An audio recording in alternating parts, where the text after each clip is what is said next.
Aloha! I hope you're having a great day. Para sa video ito, maipiflex ako sa inyong maituturing kong dahilan kung bakit, for me, napaka-peaceful ng ambience ng class home ko. So I would like you to meet this new room buddy, a half-moon betta fish. It's a male. So I just got him today. Nabili ko siya kay Mr. Mark Basilio ngayong araw at nakatag sa comment section sa baba yung FB page ni Mark just in case interested din kayong kumuha. You know, I've been keeping betta fish since last year, though I have at home. Meron na rin ako sa bahay years ago.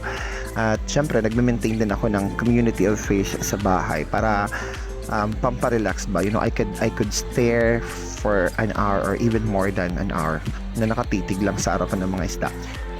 I decided to keep betta fish in my classroom and even sa bahay kasi ang nagagandahan ako sa kanila, ang ganda-ganda lang tingnan habang lumalagoy. But apart from that, nagbibigay sila ng kalmadong aura o kalmadong ambience sa akin sa loob ng classroom, especially during times na worry tayo. Hindi na mga bagay, nag-worry tayo, hindi na mga bagay na nangyari sa loob ng classroom, but a lot of things that we worry about.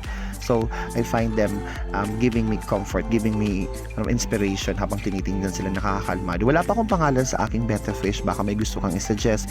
Please feel free to comment down your suggestion below. So, maraming salamat for watching this clip and ciao!